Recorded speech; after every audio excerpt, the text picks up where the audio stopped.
Bienvenidos, librepensadores del reino. Antes de continuar, me gustaría que me hicierais un gran favor. Por favor, estoy empezando. Los comienzos son difíciles. El 90% de mi audiencia no está suscrita a mi canal. Os pido encarecidamente que os suscribáis. Me haríais un grandísimo favor. Que Dios os bendiga.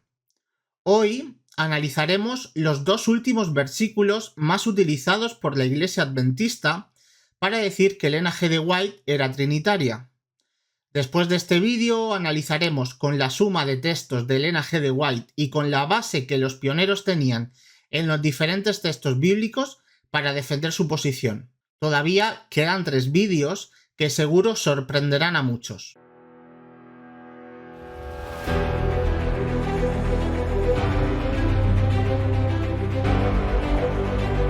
El texto dice así: los dignatarios eternos de la Trinidad, los eternos dignatarios celestiales, Dios, Cristo y el Espíritu Santo, amándolos a los discípulos con algo más que una mera energía mortal, avanzaron con ellos para llevar a cabo la obra y convencer de pecado al mundo. Esto se encuentra en el libro de Evangelismo. Evangelismo, para quien no lo sepa, es un libro recopilatorio de citas de Elena G. de White, por Leroy Edwin Fromm. A él se le pidió exclusivamente que buscase citas de Elena G. de White para apoyar la nueva visión teológica trinitaria de la Iglesia. Junto con el libro de la Venida del Consolador, su contribución fue revisionar la doctrina adventista para incluir la Trinidad. En primer lugar, la primera frase de la cita, los dignatarios eternos de la Trinidad, no está en ningún manuscrito de Elena G. de White. Es un añadido apócrifo, con lo que podemos observar la intencionalidad del recopilador del libro y su falta de amor por la verdad. Como hemos señalado anteriormente, los pioneros que la Iglesia reconoce más antitrinitarios utilizaban el lenguaje de 3 para una posición antitrinitaria. Recordemos la cita de Uriah Smith, quien es reconocido como antitrinitario por todos. No puede ahora estar fuera de lugar considerar por un momento qué es este espíritu, cuál es su función, cuál es su relación con el mundo y con la Iglesia y lo que el Señor intenta hacer a través de su espíritu por su pueblo. El Espíritu Santo es el Espíritu de Dios, es también el Espíritu de Cristo. Es la manifestación divina y misteriosa a través del cual llevan adelante su grande e infinito trabajo. Usted notará en estos pocos versículos lo que el apóstol no muestra, y esto es las 3 grandes agencias involucradas en este trabajo: Dios el Padre, Cristo su Hijo y el Espíritu Santo. En segundo lugar, Elena G. de White no dice que esos 3 dignatarios sean un único Dios, sino que solo llama a Dios a uno. Aunque el Hijo es Dios por derecho de herencia, por naturaleza, ya que según ellos es el único ser que es engendrado de la carne del Padre, de la misma sustancia.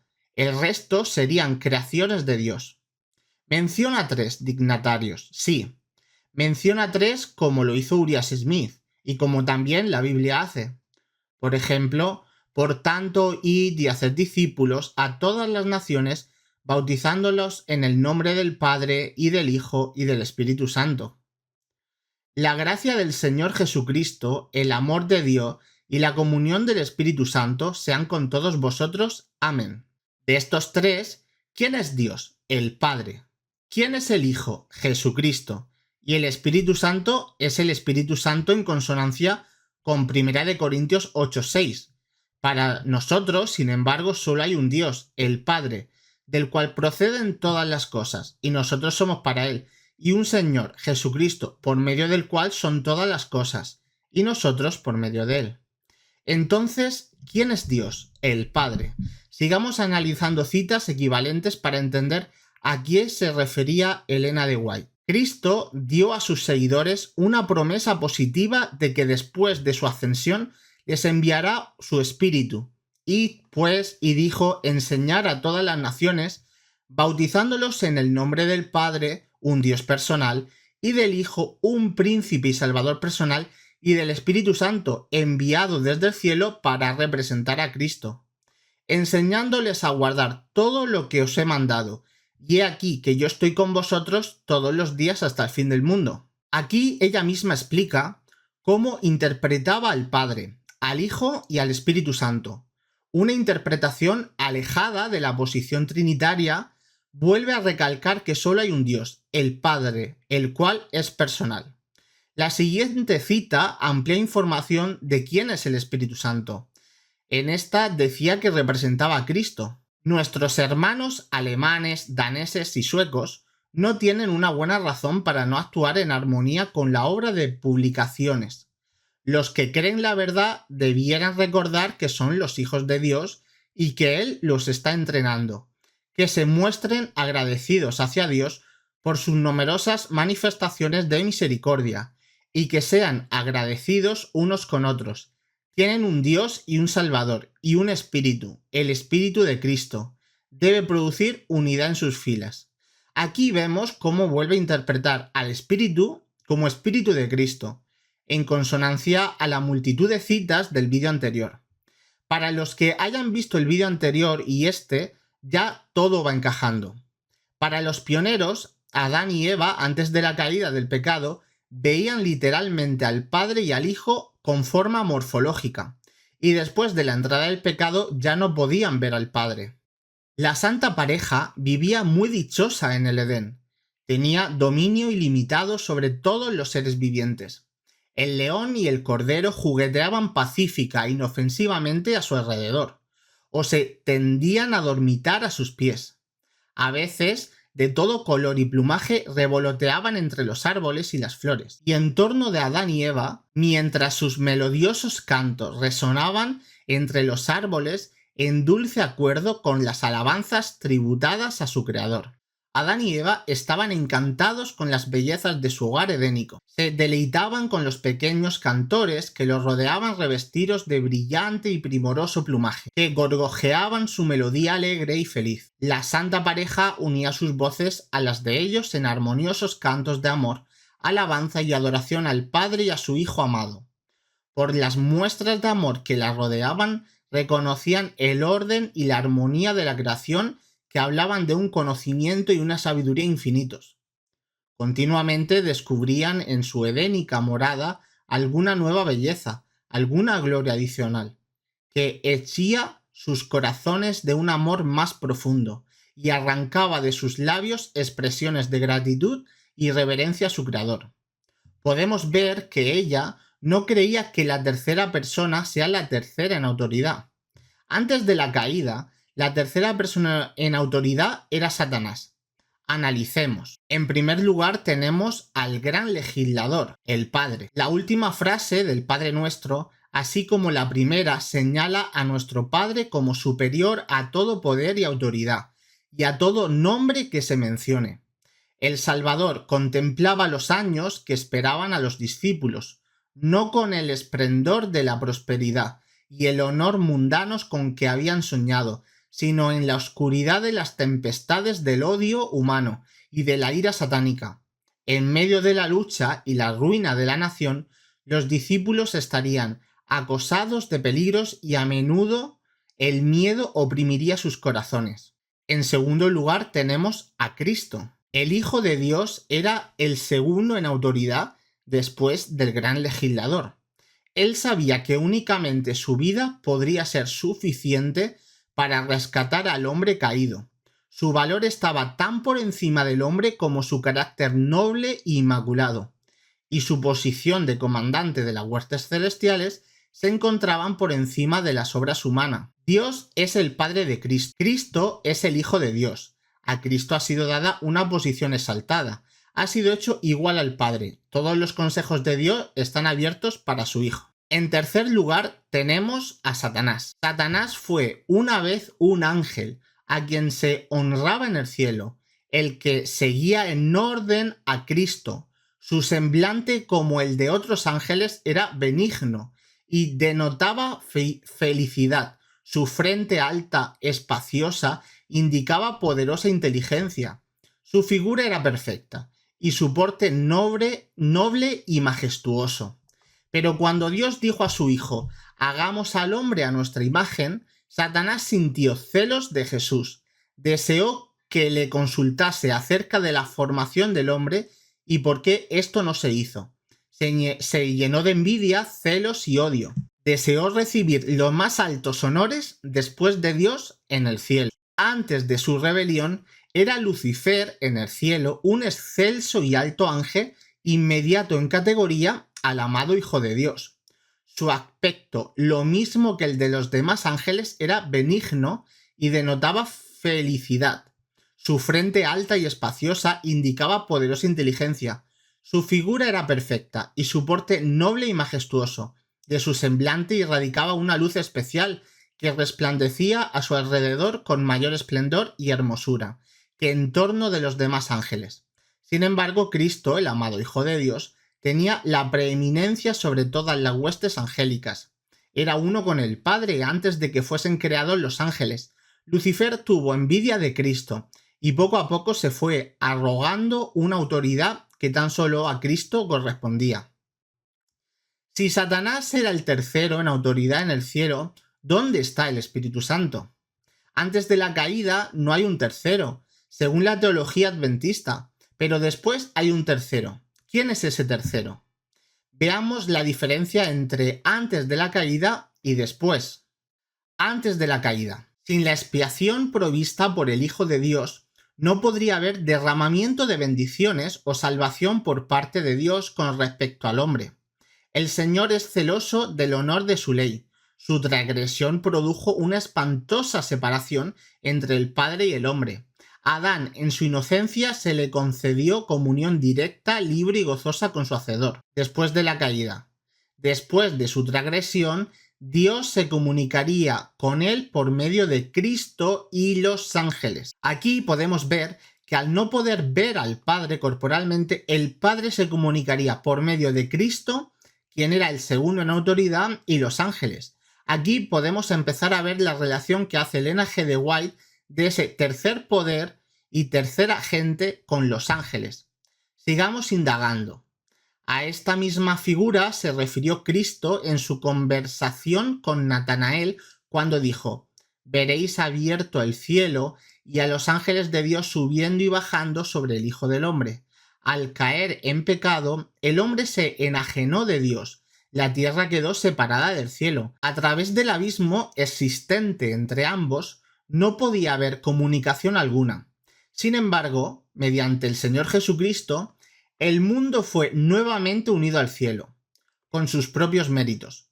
Cristo creó un puente sobre el abismo que el pecado había abierto, de tal manera que los hombres pueden tener ahora comunión con los ángeles ministradores. ¿Ministradores de qué? Cristo une con la fuente del poder infinito al hombre caído, débil y desamparado. Después de su ascensión, Jesús dice que enviará a otro consolador. Vendré un poco y el mundo no me verá, pero vosotros me veréis. Yo estaré con vosotros hasta el fin del mundo. Ese puente para unir al hombre con el cielo, con el Padre y con el Hijo personalmente, no como fuerza impersonal, es el Espíritu Santo. Los santos ángeles ministran el Espíritu Santo de Cristo y nosotros estamos en comunión con Él y con los ángeles que ministran su presencia literal dentro de nosotros. Comunión con los ángeles o comunión con el Espíritu. Por tanto, si hay alguna consolación en Cristo, si algún refrigerio de amor, si alguna comunión del Espíritu, si algunas entrañas y misericordias, cumplid mi gozo, que sintáis lo mismo, teniendo el mismo amor, unánimes, sintiendo una misma cosa. Nada hagáis por contienda o por vanagloria, antes bien, en humildad, estimándoos inferiores los unos a los otros, no mirando cada uno a lo suyo propio, sino a cada cual también a los de los otros. Para la siguiente comparación, utilizaremos una de las citas más usadas por los trinitarios. El Consolador que Cristo prometió enviar después de ascender al cielo es el Espíritu de Cristo en toda la plenitud de la divinidad, poniendo de manifiesto el poder de la gracia divina a todos los que reciben a Cristo y creen en Él como un Salvador personal. Hay tres personas vivientes en el trío celestial.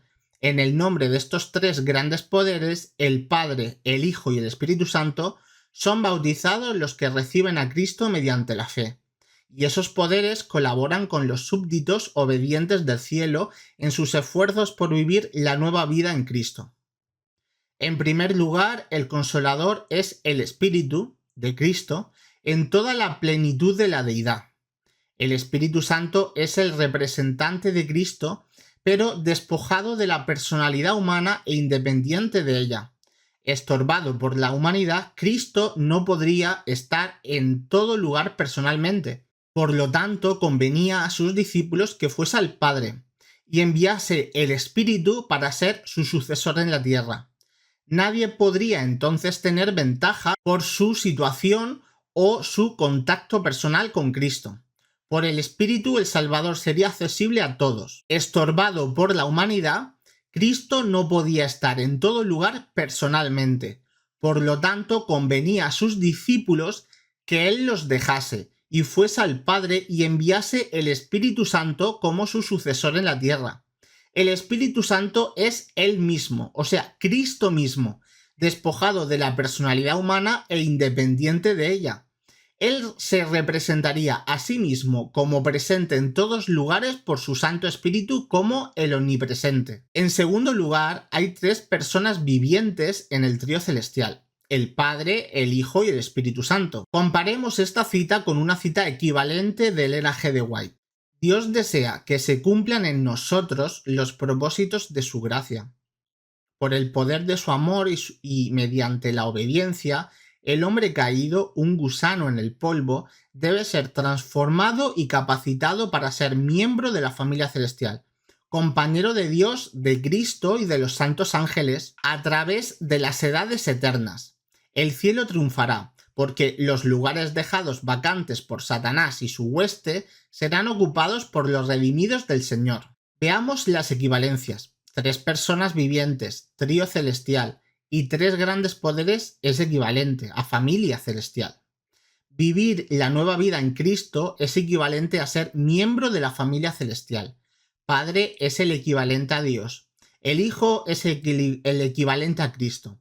Y el Espíritu Santo es el equivalente a la administración de la personalidad divina por medio de los santos ángeles. Por lo tanto, en resumen, la personalidad viviente del Espíritu Santo, para Ellen G. de White, es que al mismo tiempo que Cristo en su personalidad humana y material está en el santuario celestial, su personalidad divina, la plenitud de la deidad, está con nosotros hasta la segunda venida.